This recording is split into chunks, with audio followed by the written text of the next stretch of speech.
For those of you listening on the pod, welcome into hour 2. All right, let's carry on here, gents. Matthew Golden, the man of the hour. I'm starting to think Goody absolutely crushed this pick, Tim. I mean, do you remember when he drafted him? He said we felt like Matthew Golden had the best hands of any receiver in the entire draft. I remember that specifically, and I'm going to be honest with you, kind of rolled my eyes a little bit because I'm like, guys, we got drop percentages. We've broken it down. We got, I don't think he's got bad hands, but to say he's got the best hands, and then lo and behold, Tim, he comes out in camp and he's got the best hands in camp other than Romeo Doubs probably.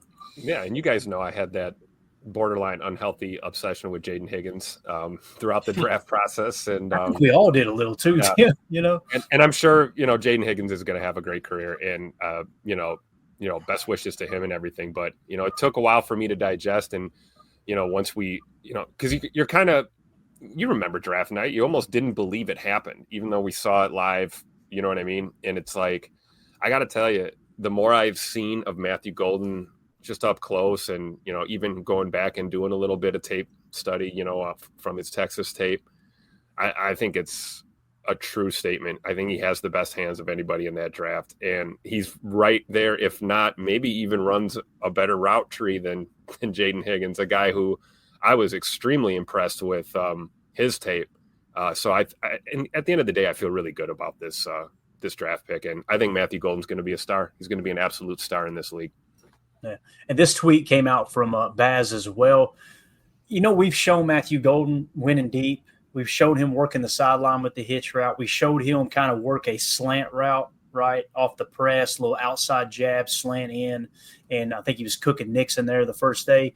Now you're going to see him on a little cross, a little shallow cross here. Looks like it may be almost like not a flood concept, but like a follow. You see it, Emilio? Mm-hmm. And dude, look how quick he is right here. What set that up again, though, Clay? Look at that little halfback shuffle, draw Quay right out of the zone, and you just bring in speed and, quickness. Get it out of Jordan Love's hands. Let's not have to worry about blocking too long. 1, 2, 3, get to the top of the hitch and throw it.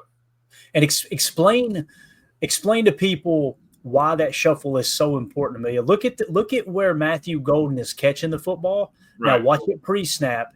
And watch what Quay Walker does because it's man coverage. He's out of that area now. Because Ellen would have ID'd him, right, Clay? We would have ID'd Quay as the mic currently. We go, all right, I'm going to give Jacobs a little tap. Oh, the mic's gone. All right, our blocking, whatever our blocking schedule is, what we're doing, good. And that opens up the center of that's perfect. And it also gives Jordan, hey, heads up, we're definitely in man. If the linebacker's going after the running back, unless you're running, half zone, half man, which is rare, but that just opens it right up. Nice little concept. Get it out quick right in front of you. Yeah, and what the drive concept's what I was trying to think of. It doesn't look like a drive there, but you're gathering intel with that pre-snap shuffle, right? You're noticing man coverage, like you said. You don't have to worry about IDing. Even if you ID Quay as the mock on that specific play, as soon as he shuffles out, every offensive lineman should know, all right, where do I need to help now that 7 is out of the pass protection? So, just again, what you're seeing here, though, Jacob, Matthew Golden, how quick, throws a little bit behind him. Look at the hands once again. Whoop. And he's just so twitchy. He's quick. He's smooth. My old baseball coach in high school used to say, be quick, but don't get in a hurry. That he looks like he's mastered that, man. Yeah, I agree. We keep using the same. Well, I keep using the same term. It looks effortless. He just seems as if that things aren't moving too fast for him. Like when he got in the league, I think Matt LaFleur made a comment again where he said there's a lot going on upstairs, and I misread that to think he's overthinking. Blah blah blah. It's the fact that he's processing like Clayton's supercomputer. Like he doesn't have to there's no hindrance there. It just seems the transition from college to the pros has been so smooth, and the way that he does the little things. I think Ryan highlighted it earlier on his podcast where it was just that the play that we highlighted just a few episodes, Clay, where he does a little out route, tiptoes, and has enough to do 4 tiptoe chop steps before he hits that sideline. But somehow I thought this guy's out of bounds. As soon as he made the break on the ball, I thought, man, he's not going to be able to get those feet in bounds. He got 4 of them. He did a little tippy toe, and then just turned up field as if it was nothing. If he had another 6 inches, he could have ran the sideline like a track star. You know what I mean? It's just, you can't teach that. I feel like there's something that is just built in that guy. Yeah, and then you follow him. It's like every other post is something spiritual. He just seems well grounded. We've seen the videos too, Tim, where he's like using choice language, fired up out there working out. You know what I mean? Getting ready for the season on his own, and then all of a sudden it's just like bring it back to center. It's you got an IG story about Jesus. That's right. I mean, you put the helmet pads and the cleats on and step onto that gridiron. It's a whole different world out there, Mm-hmm. And I think it's a real treat that we've got this guy. I mean, he's going to be a star. We all know it. I watched this rep here as we got it on loop, which I love it. This is a great angle. I wonder if Jordan is just like, getting used to just how fast and quick Matthew Golden really is. Like, I kind of look here and go, why didn't that ball get out sooner? Or, why didn't you lead him up the field? Like, if he leads him up the field a little bit on this throw, I mean, that guy's gone. Afterburners up the sideline for a tutter. So, I mean, time will tell how he develops. But like Jacob is saying, like, the transition from the college game to the NFL does not seem like a big deal to him at all. He's handling it very well. He already kind of moves and looks and carries himself like a veteran out there already. It's really fun to watch. Absolutely. So we showed you. Go ahead. I'm sorry. Jacob, you heard it in Bo's interview was, hey, the offensive play calls could be 20 minutes long with a different name, different word for every person that's going to be doing something on that offense. The fact that he's able to pick that up, I think absolutely speaks to the, what's going on upstairs. Yeah, and again, it helps that he was in Steve Sarkisian's offense down there in Texas, where they used a lot of cheat motion. Right? They would cheat him to stack. They would go from stack and cheat him outside, out wide to what would be a Baylor pre-snap, but he's in cheat motion. Right? There's just a lot of things, and there's choice routes that are baked into that offense as well. So, and he kind of made chicken salad out of chicken. With Quinn Ewers' arm being banged up all year long and couldn't throw the deep shot the way he needed to and whatnot. So. But again, the play of the day, actually, according to Bill Huber, I believe it was in his article, he called it the play of the day. Matthew Golden. Love threw a zing pass to the back of the end zone. Golden made a sensational catch, keeping both feet inbounds while landing on his back. So a little toe tag or toe tap. What is it called? Toe drag swag is what they used to say. So 2 feet in, landed on his back. And then Matt Schneidman tweeted about the same place as Matthew Golden's hands are special. Just made a falling fingertip grab in the back of the end zone during a red zone drill. Goody said the night they drafted him, he thought Golden had arguably the best hands in the draft. Useful for a team that dropped a lot of passes. How about these hands? Scared the hell out of me. Rock, that scared me, dude. Sorry, Rock. I'm sit up straight in my chair. But yeah, so again, man, what you're seeing there is just Matthew Golden as advertised. And Matt Schneidman is not a Packer fan, guys. He covers the team, right? When you see him kind of glow over a rookie wide receiver like this, it really, really makes me kind of perk my ears up a little bit more. Now, we got a video that dropped earlier. Tim, if you can get me a screen grab, give me one that covers the whole screen here. This was actually put out by give me that not that one, Amelia. What the hell's wrong with you? Give me the Matt LaFleur in the do-rag, or with the lung dart with Goody. That's perfect. Yeah, that's good right there. So like me. We got Suge Hafley and Tupac LaFleur. Let's go. Now listen, I apologize. I can't crank it up any louder than it is, so you guys get close to your TV, turn the volume up. This tweet was sent out by Kevin Clark, and I think it was from his show This Is Football, okay, and it was on ESPN. But Matthew Golden, when Jordan Love was asked, okay, when Jordan Love was asked about, who are you most excited about, essentially, listen to Jordan Love's answer. There's no hesitation whatsoever. And again, I apologize for the volume. I'll try to fix it on the pod for you guys. Here we go. Cricketers, most impressive newcomer so far. Matthew Golden.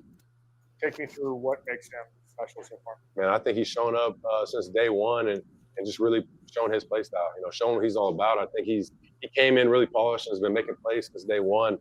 He's got very aggressive hands. He's a smooth route runner. He's got speed. So I think for him, it's just continue to understand the playbook and wrap his head around everything that we have in. We have a very deep system, but you can see when he knows what he's doing, he's feeling confident. He's been playing lights out. He's gonna be. How freaking cool is that, dude? Like seriously, they ask him hey, who's the newcomer that's impressed you the most? I mean, there was no hesitation. Matthew Golden. I love that he mentioned the strong hands, right? The aggressive hands, as he called it, right? He's a smooth route runner.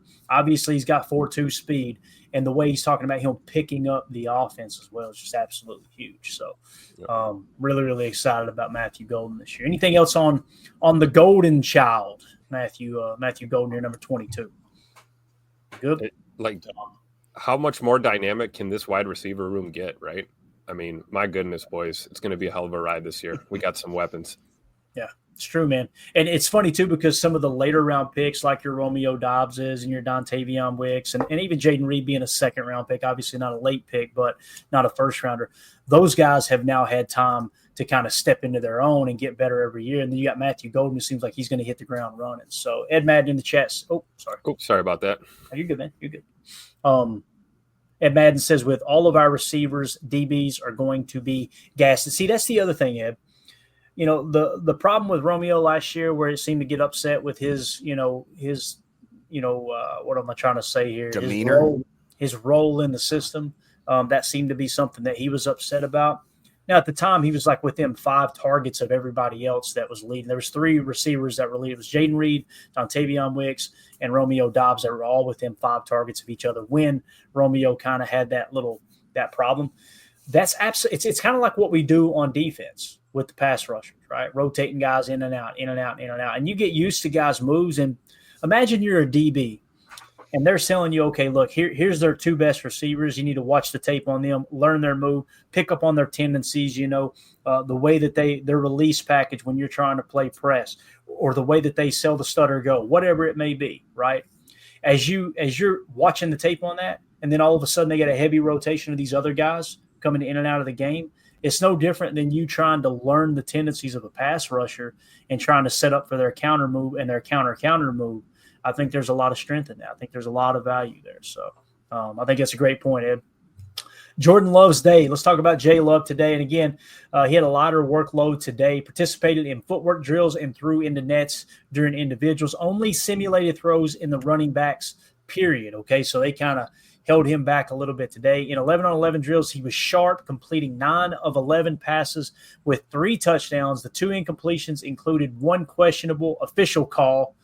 The hell's their problem over there, Tim? The official screw. They let AFAM into practice, and I didn't grab them and pick them out of there. Idiots. Unbelievable.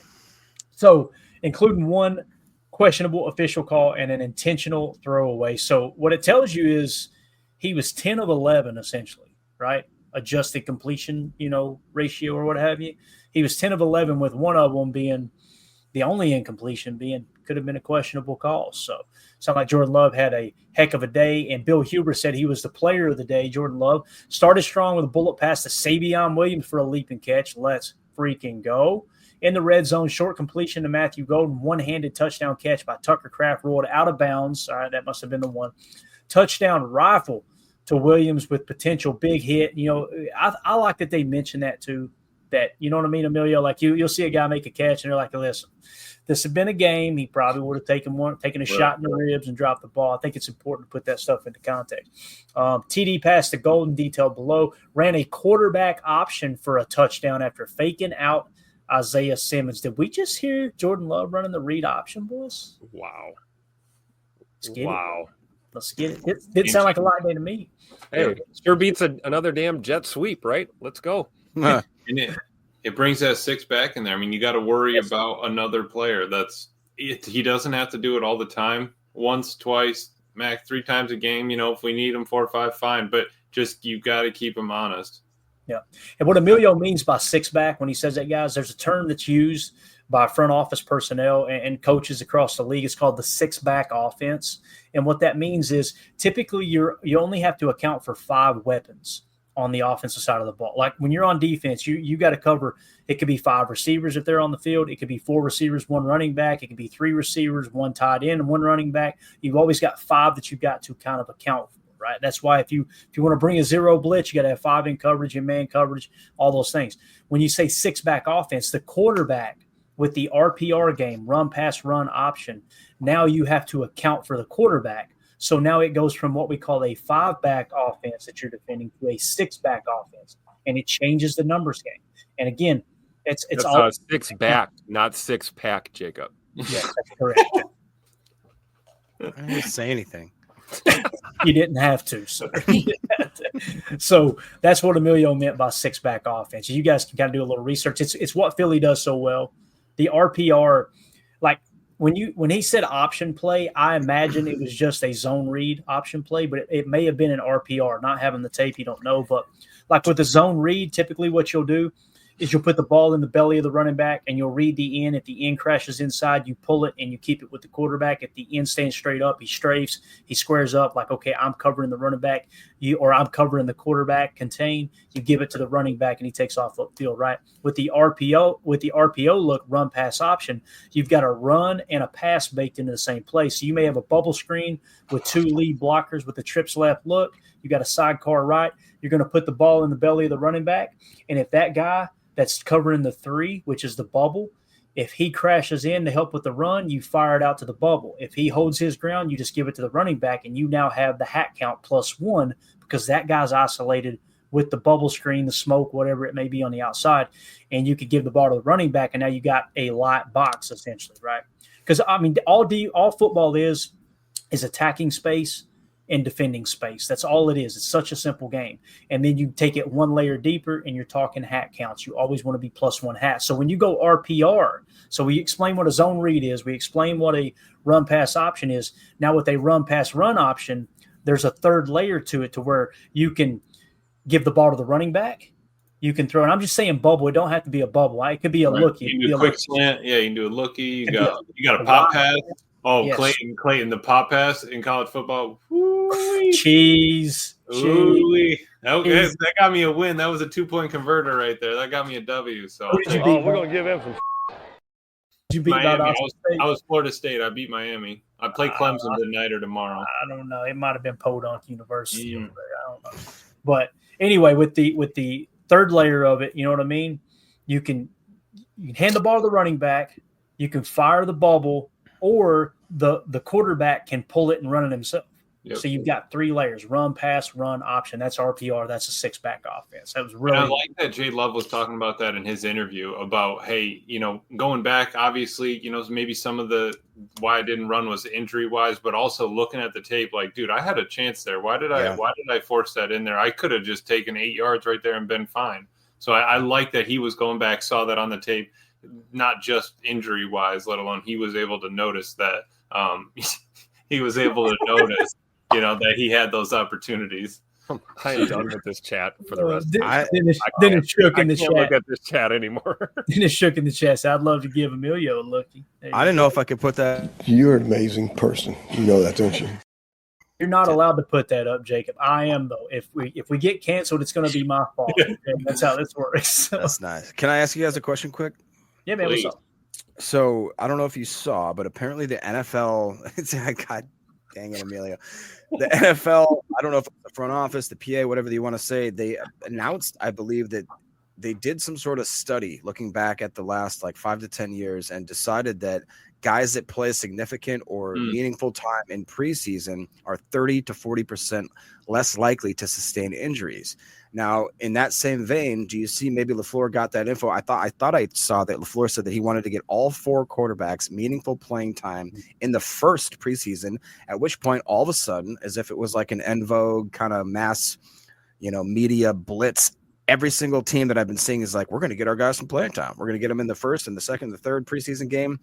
That being said, do you think that Matt LaFleur and Jordan Love are looking at the fact that, like Emilio just said, last year they were tentative. They didn't want him necessarily to test that injury, which I get, right? But going forward, whereas in years prior, I think they would have played patty cake, put the bubble wrap on him, say we're just got to get him through preseason and let him go in the initial. Do you think they're saying, let's play him early, let's play him often, let's get him running, let's get his body used to taking some hits so that by the time that the real pads are strapped up, this guy he's a bit of a human meat missile, if you will.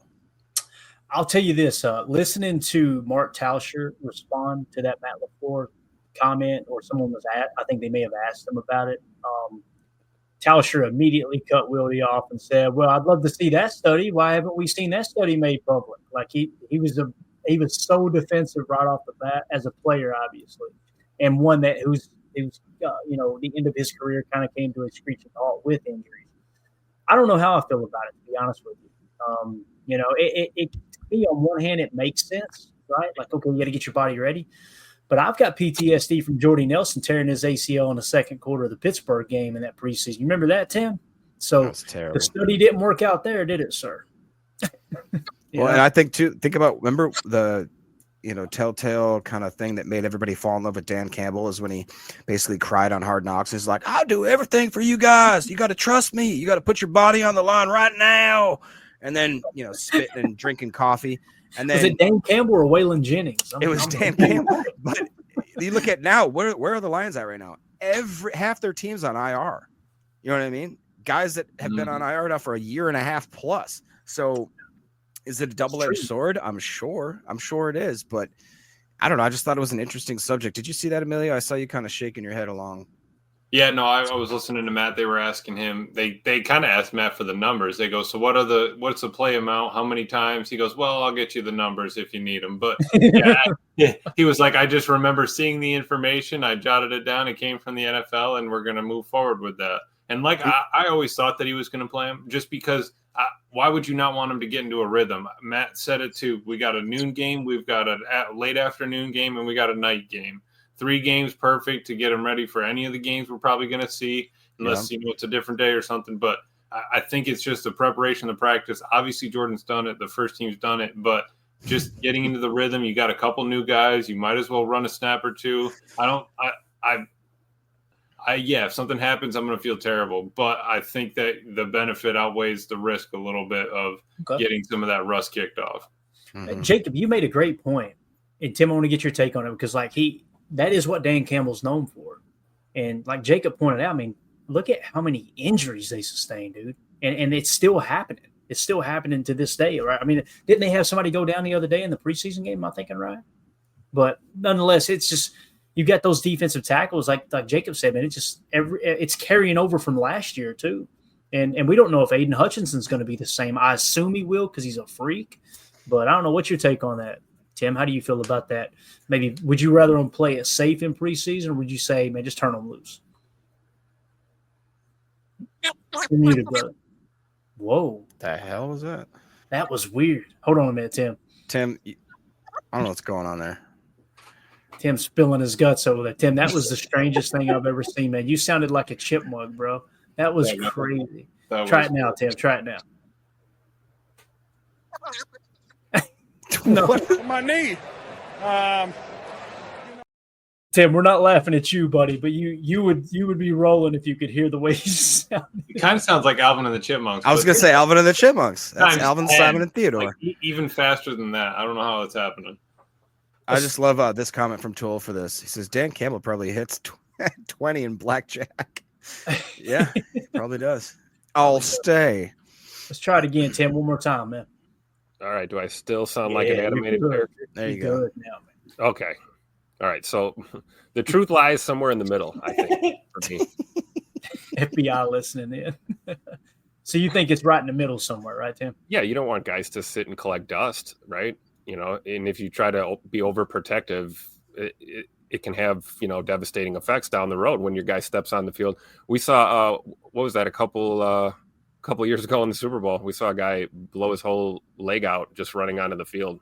Was that Fred Warner? Wasn't it Fred Warner? I thought it was Willis. Was it Patrick Willis? No. It was not Campbell. What was his name? Devondre Campbell replaced him. Greenlaw. Yeah. Green. That's right. And you got to think like you're grinding through a season. It's like if what did his preseason load look like? How long did it take for him to get his wheels turning? You're in the last game of the year and you run out on the field and it's over with. So I'm somewhere in the middle. I'd like to see the ones get some reps together early and then get them off the field, and then you continue to build going forward. And by that final game against Seattle, as we round out figuring out who this 53 is going to be, I think you probably want to see, the most you've seen from your ones in a preseason game by that point of the year, going into week 1. So I'm kind of in the middle. You want to protect your guys, but we got to remember we got a lot of changes there on that O-line. So we want to get that chemistry going with Big E and Jordan, get the snaps down, those kind of things, and get Jordan used to these new receivers that he has to go out there and play with against, live game speed. So I'm somewhere in the middle, man. I think the guy should play a little bit for sure. I think that's a pretty fair way of looking at it. 'Cause I don't think they should go out there and play a whole half, but I think there is something to be said for getting guys into the routine and do it all 3 weeks. They may not play, but make them dress. And people may think, oh, that's silly. Why does that matter? It matters.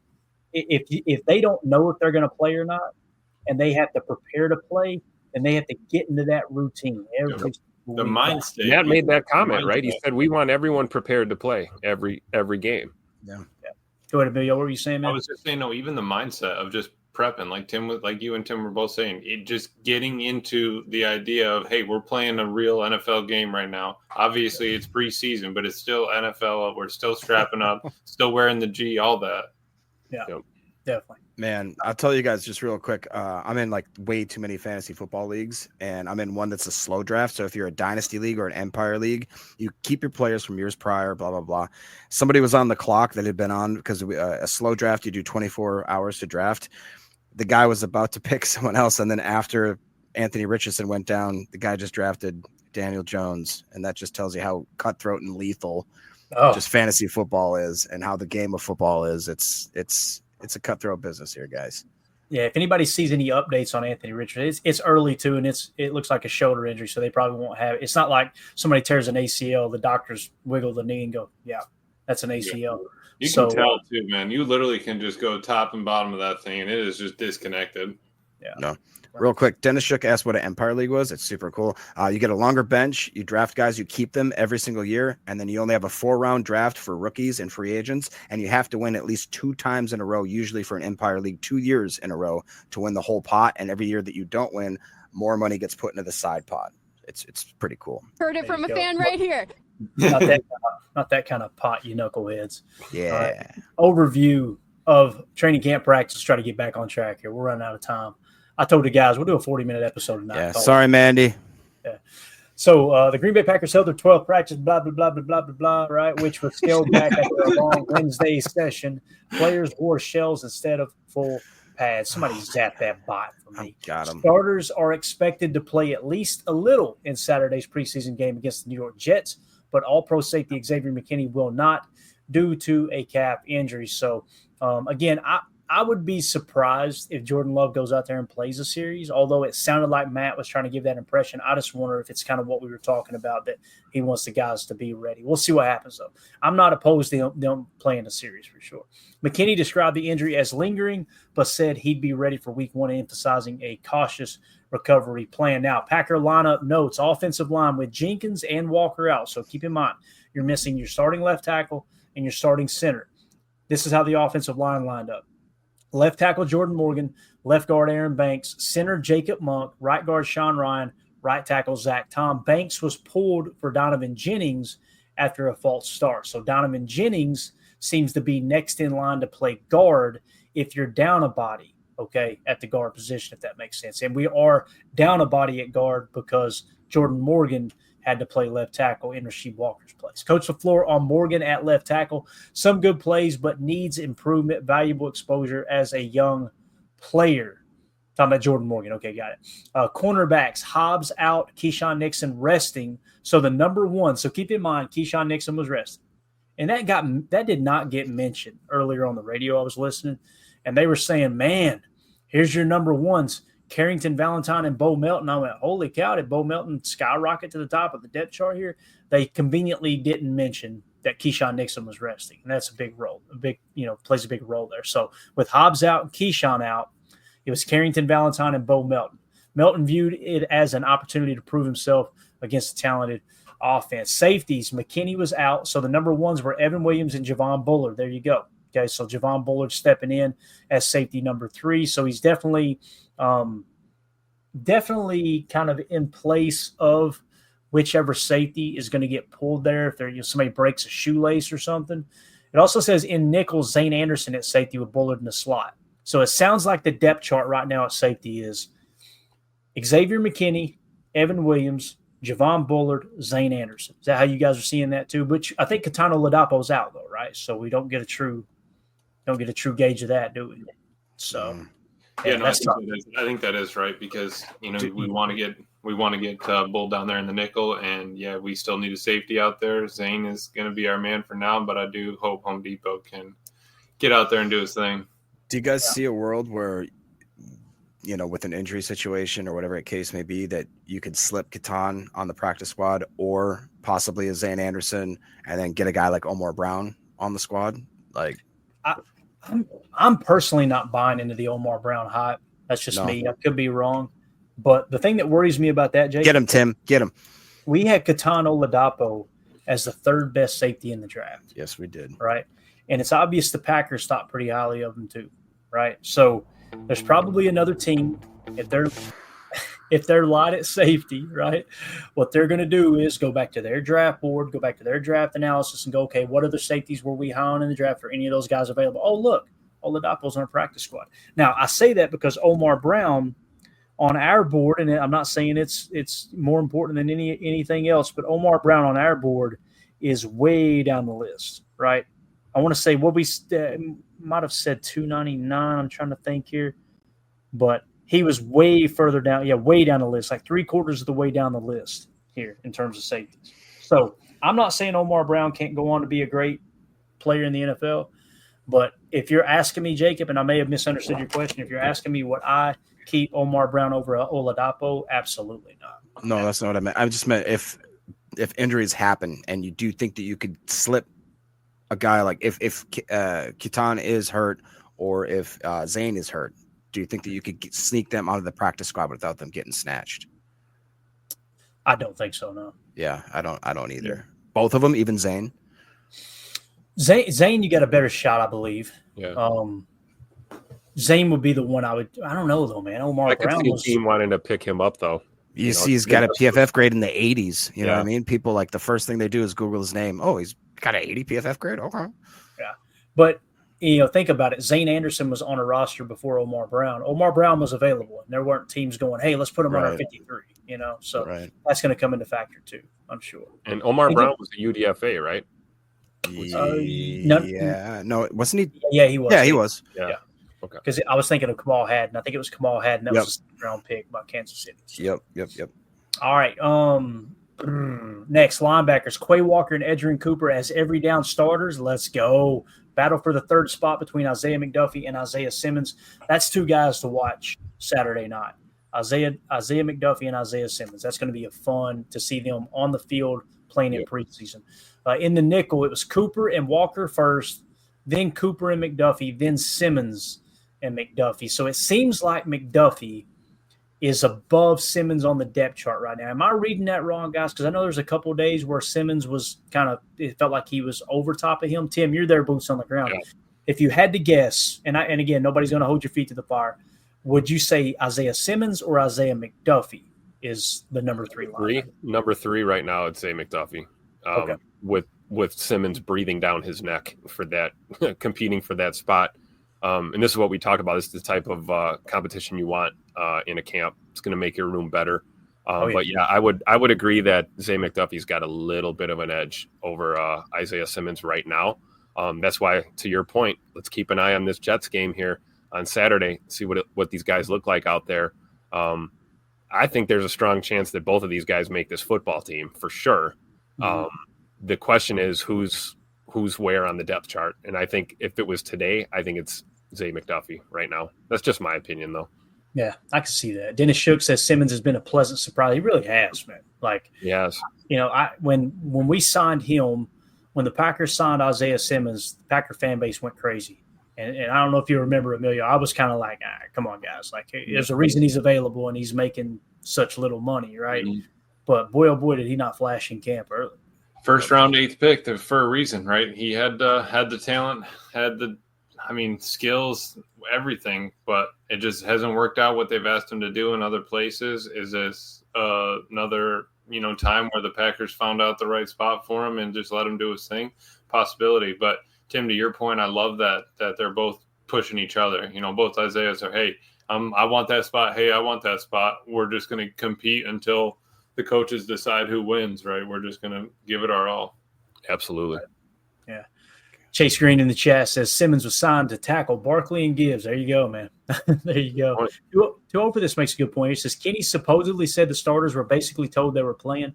Matt was probably fuming about that. I bet he wasn't happy about that for sure.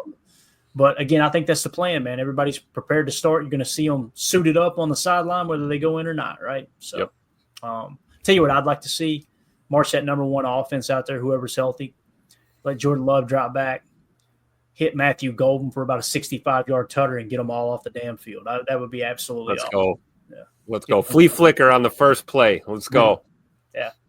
Here's a great quote. This was Bill Huber's quote of the day. Josh Jacobs on needing preseason carries. Quote, I feel like it depends on what situation you're really in. If you've been in the system, if you're a new guy coming in, trying to make the team, all those kinds of things kind of play a factor into playing in the preseason. But for me, knowing this offense going into year two, just really feel like I'm hitting my stride. I don't know if I'm too much worried about it. Obviously, I do need to get tackled a couple times to see if I'm ready for it. But, yeah, I think that's about it. So he's kind of – sounds like you, Tim, right? Like kind of, right in the middle of it. You know what I mean? Yep. In between, so. I agree. I think it's a good look. I mean, you have to watch load management with a guy like Josh Jacobs. Let's be real. He's going to get a lot of carries. He's a battering ram on that field. So, yeah, that's definitely a guy you want to keep an eye on as far as the reps. Yeah. Same thing at the club. Load management. Can't be playing too much, baby. Strategic. 300 reps a season, Jacob. I'm sure Jacobs will be getting 300 carries at least. We're talking about confetti. Unbelievable. Matt Shodman. LaFleur said he'll do his best to give all four quarterbacks meaningful reps. Tim had to cut his damn Saturday's preseason opener against the Jets. So, again, he could be BSing here, right? Why's your face red, Amelia? What's wrong with you, man? No. LaFleur said he'll do his best to give all four quarterback meaningful reps. I'd like to take his word for it, but I don't know, man. I would be surprised if meaningful. What's meaningful reps for Jordan Love? You know what I mean? Does that mean he's going to go out there and drive this game, a quarter next game, and then we'll go from there in the third game? I agree. So I would expect to see more than a series from them in the first game, right? One or two series, maybe. That's what that sounds like to me right there, Tim. Maybe I'm reading it wrong. You know? Yeah. So. I think it depends on how the series goes. If they go out and just have like 2-3 plays, they look sharp. Sales one, some floater, go route to read. I think Matt's like, all right, that's good. That's enough I need to see right there. Yeah, I wonder how much running the football we would do in a series or two with our ones out there, right? Clearly, he's going to want to see Jay Money throwing dimes to Matthew Golden and the fellas. So it'll be fun. Yeah, Jake Cole says 2 drives. All right. So there's only 3 more open practices left at Ray Nitschke Field. Next week, practice at 10:30 a.m. on Tuesday. Joint practice in Indianapolis Thursday before the preseason game versus the Colts. And then the following week, regular practice Tuesday at 10:30 a.m. Joint practice versus the Seahawks Thursday at 10:30 a.m. I'm just as excited about those joint practices than I am the preseason games, to be honest with you. That's the more important work there. And I believe you guys – are y'all going to the Colts game? Am I thinking right, fellas? Is that the plan? We're going to the Seattle game. Seattle game. That's right. Because that's actually in Indianapolis. And I thought about going up to the Colts game. Catch a flight up to Indy and just sit through it and then get back the next day. But I don't know. I'd rather be here watching it and doing post-game shows. So, but that's going to be cool. You guys at the Seattle game, we'll get y'all to chime in afterwards and see what you think. Got the hotel booked today, Tim. Nice. Really? Yeah, although I am a little upset because after we paid money, they told me the check-in is 3 p.m. Ugh. What the hell is that? Well, you have to get early check-in then, brother. I don't know. You got to call them up, Jacob. You got to get rid of that do-rag, comb your hair, and you know what I mean? And pray they don't run a background check. And I'm not going to, so quit asking. Jacob, he said you got to pray they don't run a background check. No, dude, if anything, they do the background check. They'd be like, this is royalty. Let's put them. They got Oval Office president here. Upgrade me to a suite, baby. They're going to say, sir, do you have your ID? And he's going to throw his Oval Office card down. You can keep that. All right. That's it. We're done. This show has sucked so bad. And terrible. how in the world there's almost 300 people watching is beyond me. But I really do appreciate everybody tuning in. This was a lot of fun. Dennis Shook. No, I seen your comment, Dennis. It cracked me up, dude. Pull up Dennis's comment there. Where's it at? Right here, look. Clayton reading like the kid in the back of the classroom that causes the teacher to grade on a curve. that is 100% factual right there. So, now we appreciate you. It's good to see you back in here, Dennis, for sure, man. You take it off the rails in the chat, and we got to be careful what we put on the screen, but we appreciate it. All right, last thing. We're over. I just want to show these real quick because Tim crushed these today. Tim, I'm going to give you the floor here. Maybe get a couple of your vids that you had. Tell us what we're watching here, man. We'll crank it up a little bit while you're talking here. Baron Sorrell here, getting some work in with Aaron Mosby and Brenton Cox Jr. here. That's with Coach Covington. And then, of course, you see Bane Gary just staring them down and owning every second of what's going on that field at all time. Seriously, dude. He's like another coach, isn't he? Man, and just the way he carries himself out there, and you can see it. It has an effect on these younger guys. I've seen it more than once. Baron Sorrell kind of going to Rashawn for some guidance and, some tips. And Rashawn is fully engaged, laser focused at all times. And everybody else in that room is too. So it's just kind of quick little clip here, seeing these guys get some work in. I think I'm the only one that feels this way, but I've said since Baron Sorrell got to Green Bay, I feel like he's playing lighter than he did at Texas. Emilio, do you? And I think you disagreed with me when I brought that up, Emilio. I thought he was a little bit thicker, but I like that they're working on this edge drill. It looks like they're head up on a tight end, and then you have the tackle coming over to press them, and we're working on splitting that. Because you're obviously worried about contain, but you can't get double team. Let's try to fight through.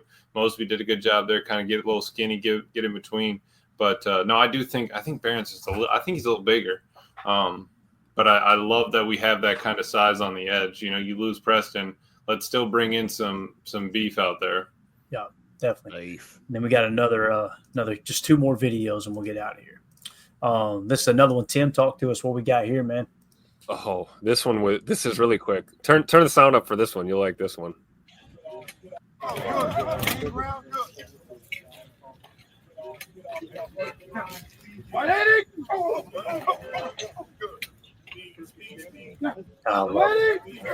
Right there in the middle.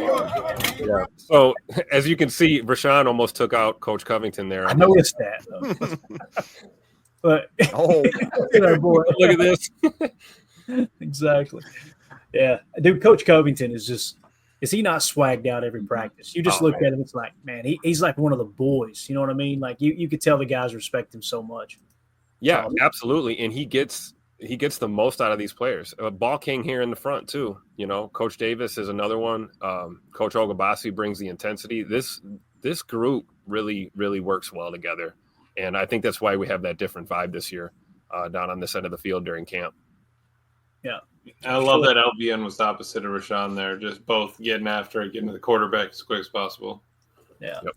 And then last one here, this is actually from Matt Schneidman. He tweeted this out. Bo Melton has looked like an NFL cornerback in camp after switching from wide receiver. He'll play the position in the game for the first time on Saturday. Quote, "I'm hyped now, not going to lie." It's just a quick little clip of him talking. I'm hyped now. I ain't lie. I'm ready to see, go get somebody else. We're going to get the same people every week. So I'm just excited to go out there and compete with somebody else. I'm hyped now. It's awesome. And I'm sure you guys seen everybody talking about it in the chat earlier that Bo Melton's brother Max had quote tweeted a clip of him picking that pass off in practice yesterday. And He was so fired up for his brother, man. It was just really cool. So I'm rooting for Bo, man. Rooting for Bo for sure. So all right, that's it. Appreciate everybody, man. The chat was on fire. Listen, I got to give a special shout out and thanks to Boz for the super chat. Thank you so much, buddy. Hardy the Prophet with a couple supers. Thank you, Hardy. Good to see you, bub. Dan Mullen with a couple of super chats here. Appreciate you, sir. United Bates with the $5 dono super, and then Bernie with the 20 spot. You guys are way too kind. Thank you all so much for your generosity. And we'll be back tomorrow for I'll probably do a live stream randomly throughout the day. I got to see whenever I get a break. I'll probably do like a 15-minute live stream on a topic. I'm going to do a little deep dive into some of the articles that was written this week. And then we'll go live tomorrow night. That's the plan, 6:30 p.m. Central Time for PTA Live. And then, of course, Saturday, pregame show. So we got, what time's the kickoff on Saturday again, guys? 8, right? 8 our time, 7 their 8 time. Eastern, Right? 7 Central. Yeah. Yeah. So we'll probably go live at 6 p.m. Central. Okay. And we'll give you guys an hour pregame show, and then we'll hit a postgame show afterwards as well. It'd be a lot of fun, man. So absolutely awesome, man, that we made it this football season, no doubt. Dan Mullen again here with the super chat, or is this earlier? Oh, that was earlier. Okay. Got it. All right. It popped down on the bottom. So, yeah. And Bee's Knees, Jacob said, I'm here to give basketball updates. So there you go. Appreciate you, Jacob. You're an amazing person. So, all right. That's it, guys. Y'all have a wonderful evening. As always, let's go out and be the change we want to see in the world, and go Pack. Here we go. Nice. Bye, guys.